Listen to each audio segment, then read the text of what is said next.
My name is Nick, and welcome to my channel where I like to talk about scary stuff, and I'm gay as hell. So to cap off the month of Pride, I want to talk about my personal favorite queer horror films. I was of course planning on doing this at the beginning of the month, and here we are, it's July. It's fine, everything's fine. Unfortunately, this video does call for a bit of an intro because I would like to be presenting a more expansive list of movies covering the entire spectrum of the LGBTQ+ community, but the film industry still has a lot of catching up to do. I think we're just now getting to the place where we're seeing the representation we want to see. This list is very gay. A lot of the movies on here just plain gay, but you know, the L's get the best movies. You win once again, lesbians. I can't even get started without talking about how specifically bad the genre has been to trans women with movies like Psycho, Dress to Kill, Sleepaway Camp, Silence of the Lambs, all the bangers, movies I can't help but love. I'm sorry, but I love them. I think they're great. But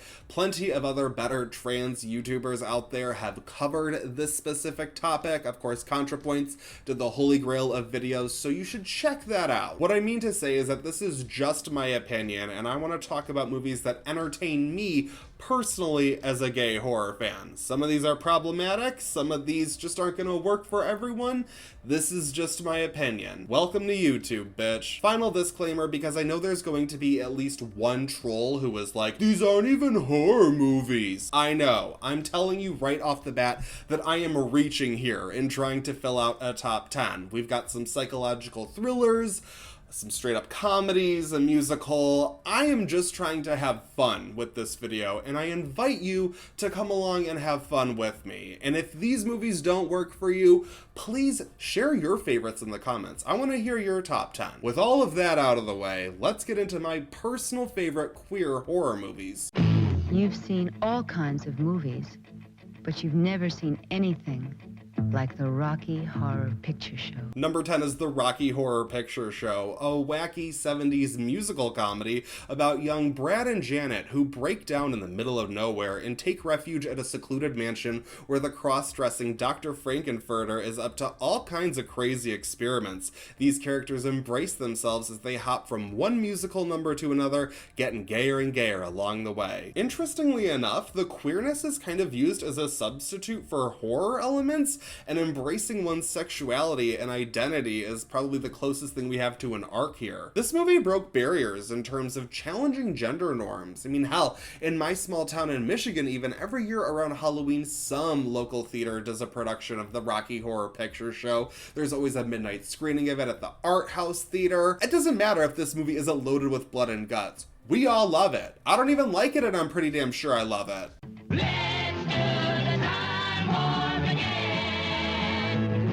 Okay, also, I am so sorry, everyone. It is like 1,000,000 degrees and counting in here, and I am melting. Number 9 is Rift. This psychological horror thriller from Iceland is about Gunnar, who heads to an isolated house in the middle of nowhere to visit his ex-boyfriend Einar, who he believes may hurt himself. As they begin to reconnect, a mind-bending tale of suspense unfolds. Okay, I need to review this one. Like, I need to get all the way into it, because it is something else. I do think that for the most part, it plays it pretty straightforward, and then at the end it like goes so far out of its way to be confusing, and I don't think it really earns its ending. However, I do love the relationship on display between Gunnar and Einar. Through their conversations, we explore issues that should be discussed within every community, issues involving SA and mental health struggles. Again, I'm gonna have to do a deep dive on this one, but if you want to check it out for yourself, right now it's on Amazon Prime and Shudder.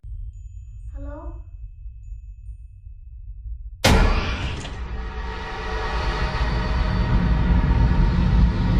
Number 8 is What Keeps You Alive. This survival horror thriller is about a lesbian couple at a family house in the wilderness when Jules learns her wife Jackie isn't who she says she is. The two women are pit against each other in an all-out fight for survival that will stain the woods red. I have recommended this movie over and over, and I have heard over and over that not everyone loves this movie as much as I do, but I don't care. Again, my list, and I love What Keeps You Alive. Not only is wilderness survival horror my jam, but it touches on that very interesting dynamic of a gay person's lover going from being their source of comfort to their source of terror. It's the type of under the surface exploration of being queer that I want to see more of. What Keeps You Alive was written and directed by Colin Minahan, who was one of the co-creators of everyone's favorite found footage movie Grave Encounters, and he's also set to write and direct the new Urban Legend, which I cannot wait for. Shoutouts to Hannah Emily Anderson and Brittany Allen for making this movie. The entire story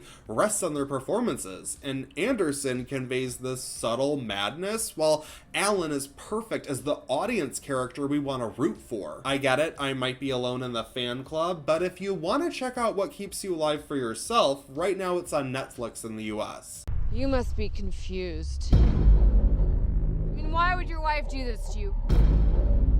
Probably thinking, we're in love, right? Number 7 is Psycho Beach Party, a campy comedy from the year 2000 that parodies 1950s beach teen movies and 80s slashers in a twisted blend like we haven't seen since. Lauren Ambrose plays Florence, a girl who just wants the boys to teach her how to surf when a serial killer begins murdering everyone in their small town with imperfections, meaning everyone. Several months back, someone recommended this to me in a comment, and I was like, are you kidding? You think I haven't seen Psycho Beach Party?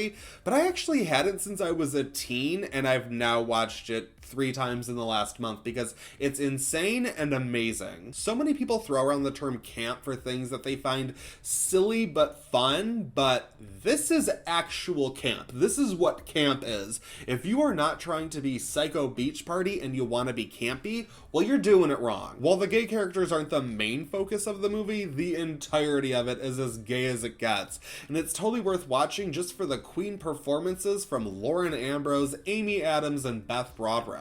Should I unpack my bongos? I intend to unpack mine. And I must say, now that I've dissected the movie, I think it's actually a really good murder mystery. Like, I'm here for the comedy, but it's actually a pretty well thought out whodunit. And I love a good mystery, and I never get to talk about them, so hi! I just want to talk about this movie forever. Can we turn this into the Psycho Beach Party fan channel? I can't find the clips that I want for this movie on YouTube, which is breaking my heart still, so I'll just have to leave you with this. Always remember, Anne Bowman invented orgies. Anne Bowman invented revenge. Have I been acting strange lately?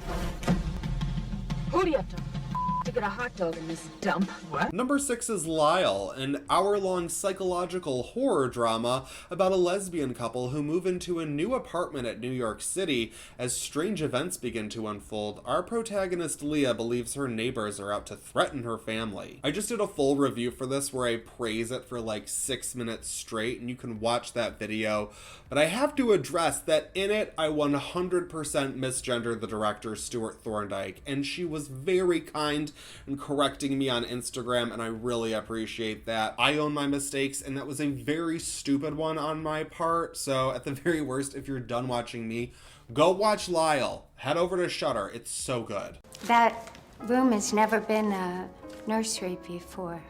Just what this place needs. Number 5 is Hellbent from 2004, which gets extra credit because it came out before I did. This Halloween-themed slasher is about a group of gay men out on Halloween night when a killer dressed as a sexy devil begins picking them off one by one with a sickle. I did a full video on this movie for my 13 Nights of Halloween special last year, and I totally stand by my grade because I love this movie, although I have to say, I know it is very low budget and it looks like shit. I know a lot of people aren't going to be able to get past that, but I have to say, this is the kind of gay slasher that I want to see more of because I personally think that it nails the characters, it's fun and entertaining, and it celebrates the community in a loving way. Also, the daddy devil killer is perfect. Hey guys, I think he's following us. Devil Daddy knows a good thing when he sees it. If you're looking for a more updated gay slasher, you can check out Midnight Kiss on Hulu. It's an installment in their Into the Dark horror series. Personally, I didn't really like it at all, but if you really can't get past the low-budget aesthetic of Hellbent, this film does in fact exist. You can find Hellbent on Amazon Prime, where it's available through the Here TV streaming service. This is where it happened.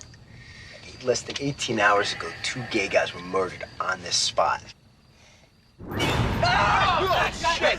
Oh, damn it! Damn it! Okay, I feel like just mentioning the next pick will incur the wrath of 1,000 bi girls, but I'm doing it anyway. The Perfection is a twisted psychological horror film about a young woman, a former music prodigy, who sets out to confront the woman who has taken her place within a prestigious music academy that she used to attend. I can't even get into this movie without talking about spoilers, and it should be seen as blind as possible. So if you haven't already seen it, head right over to Netflix, watch The Perfection. It is full of twists and turns that I was not expecting and kept me on board all the way through. You can easily argue that the film does not earn its dramatic shifts, and I understand that, but I love a movie that can take me on a roller coaster ride. And I recently rewatched it because I hadn't watched it since the first time I saw it back when it was released a couple of years ago, and sorry haters, I still love it, like a lot, like so much. It is so ridiculous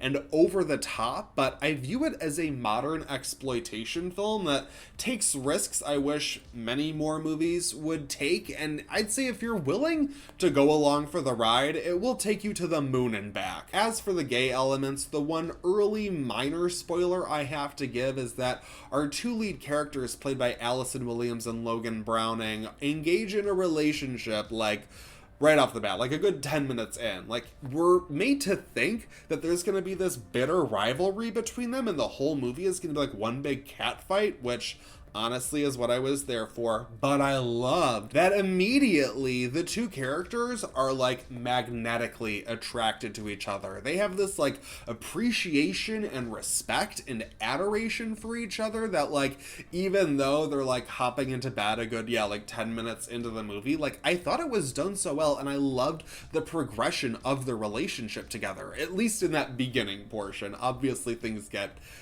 problematic, I know. I just found it to be an interesting and unique on-screen female relationship like I really haven't seen before. I thought that Logan Browning and Allison Williams were both exceptional individually, but the chemistry that they built together made their relationship believable enough for me to go on the wild ride that is The Perfection. I'm dying! I'm dying!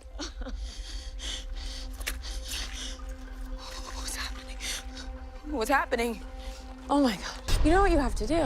Number 3 is Stranger by the Lake. This French erotic thriller is about a gay man cruising at a beach where he develops a friendship with an older man as well as a passionate sexual relationship with a hunk linked to a recent murder. Is our protagonist falling in love, or is he setting himself up to be the next victim? Stranger by the Lake is admittedly less horror and more paranoia drama with a pornographic twist. Yes, it gets graphic and it's so good, but it touches on that thing that I enjoyed with What Keeps You Alive, and the fear of the person that you're falling in love with, and questioning whether or not that person is actually worthy of your love, or if they're a wolf in sheep's clothing. Wow, could I be more emotionally damaged? Fuck. As for the sexual elements, I am 1000% here to defend them, because I love the way sex and nudity is used in this film. I think it very openly and honestly explores its subject matter. It might get explicit,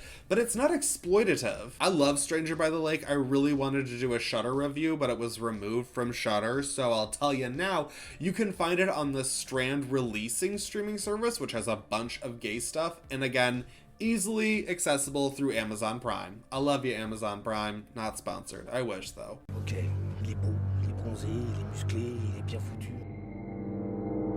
Dans ta plage, j'aurais peur.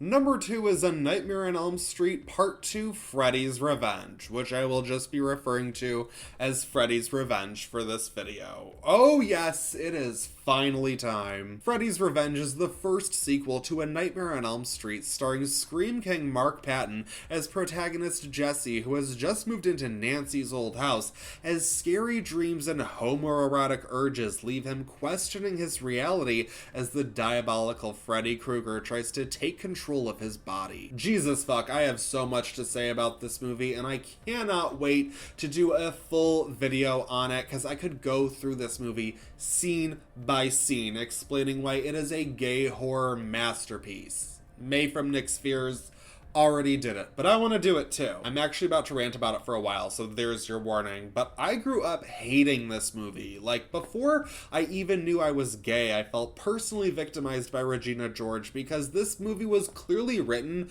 through a very homophobic lens. But I love that a good 30 years after this movie came out, people began looking at it in a different light, and I myself naturally had a change of heart. I mean, this was the movie from the Nightmare on Elm Street franchise that I would skip when I binged the franchise. You know, you should probably skip either Freddy's Dead or now the remake, but I would never watch Freddy's Revenge, and one day I decided I'm gonna binge the franchise and I will watch number 2, and it all clicked for me. And it mostly came from that scene where the snake is wrapping itself around Mark Patton. I'm so afraid of snakes, if you didn't know. Oh my god. And I was like, oh my god. Oh my god. That's a dick. Sure, it doesn't really fit in with the rest of the franchise, and honestly, Freddy's rules really don't make sense in this movie. Like, why does he want to be out of the dream world? I don't get it, but I don't really care. We got a gay slasher in the big 3, and I'm not letting anyone take that away from me. Because this movie is so open to interpretation, which is probably my favorite thing about it, I just want to weigh in on the ending because I know that's kind of where it gets a little tricky for us gay horror fans, and my personal interpretation is that you can try and hide the Freddy Krueger within you as best as possible. You can try to hide that part that everyone around you finds to be disgusting and repulsive, but no matter how long you stay in the closet, that part of you will always be there. And for a movie made in 1985, it works for me. You've got the body. I've got the brain.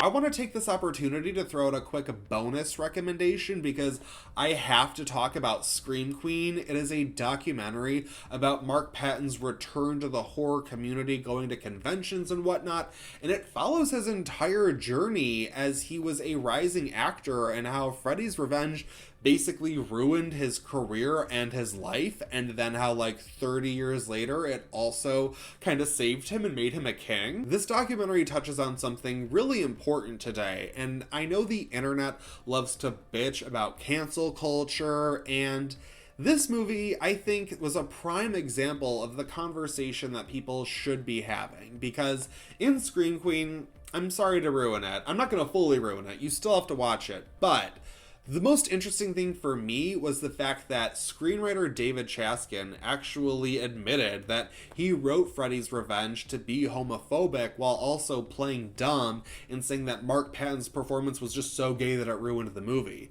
And Mark Patton gets the opportunity to confront him.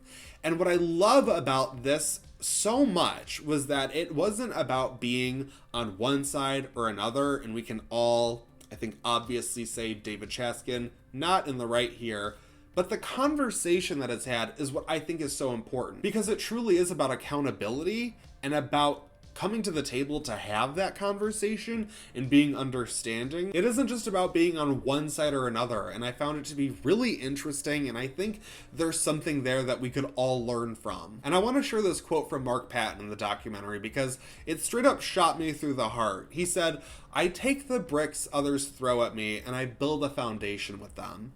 And I nearly cried right after I heard that, because I just found it to be so powerful and moving to see someone who represents you, who has been through the ringer, he's been through hell, and he still came out on the other side being a positive warrior of change. And I love that. It's so inspiring. Freddy's Revenge isn't perfect. In fact, it's a very odd movie. You can find it right now on HBO Max, along with most of the other Nightmare on Elm Street movies, but you can also find a pretty good quality of it right here on YouTube. Just look for it. It's there. And yes, I will always return to this movie for the dance number alone.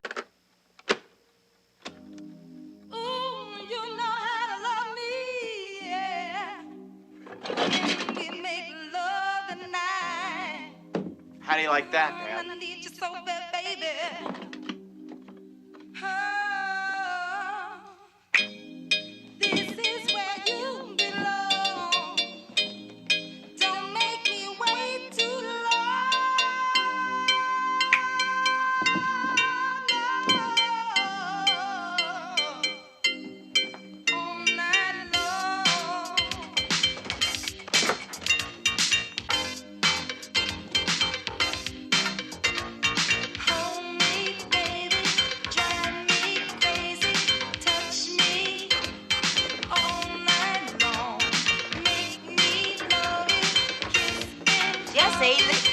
After all that, what could be number one, you ask? Oh, it has to be Knife and Heart. This French horror homage to the giallo subgenre is set in late 1970s Paris. Anne is a lesbian director of gay male porn who is recovering from a bad breakup with her ex as the cast of her latest film are murdered one by a masked dildo-wielding serial killer. It almost sounds silly on paper, like as I was writing out the synopsis, I was like, this could be better, but also that's what the movie is, and I feel like a lot of non-queer giallo fans appreciate this film for the aesthetic alone, and to that I say, stick around, hang out, it's fun over here in Gayland, but the more I rewatch this movie, the more it becomes one of my all-time favorites. I love the murder mystery investigation. I love the dark comedy that comes out of the porn scenes. I love that our main character is a messy lesbian who you aren't necessarily supposed to love, but Vanessa Paradis infuses so much passion into this performance. I will follow her all the way into the dark. For a movie about the porn industry, I would say it could have gone a little farther. I mean, it is a French film and it's unrated, but at the same time, I do have to admit that there is one particular kill that I'm sure the heteronormative crowd would find to be very graphic, so I guess it's balanced. Knife and Heart is not just a giallo recreation in my opinion that's, trying to emulate other movies. I really think it takes inspiration from those Italian classics, but then builds something fresh and new while tipping its cap, if you will. Tipping its tip, maybe. This would have been at number one anyway, but on my last rewatch, I felt like this really is the best movie to celebrate the entire community as a whole that I've seen so far. Definitely leave your recommendations. It is set in 1979, so it isn't perfect. We only got like a splash of trans representation, but still, it's just so celebratory and fun and beautiful and aesthetically pleasing and just, oh my god, it's so Knife and Heart. Right now, you can find Knife and Heart on Shudder, where I will be rewatching it until the end of time. Un super beau mec, tu sais. Vous faites quoi? Je suis productrice de films érotiques. La seule chose, c'est que parfois on manque de filles. Alors on fait ça entre mecs. Tu appelles moi demain matin? Dès que tu auras chier, j'écoute. Je crois que je vais changer le titre du film. Le tueur homo. Vous en dites quoi? That is my list of my personal favorite queer horror films. Thank you so much for watching this video, especially if you made it to the end. I really appreciate that. Definitely leave a comment to let me know what your favorites are, or if you have any other favorites that you would like to add to the conversation. If you liked this video, give it a like. If you want to share it with your other horror-loving friends, do that too. And if you want to subscribe to this channel, well, that would totally help me out. I'd really appreciate that too. Just because June is ending doesn't mean there isn't plenty of queer, horror-loving fun to be had on this channel. So if you're interested, feel free to follow me on Instagram and Letterboxd, where you can get more movie recommendations. That's it for this video, but I won't stop you from watching another.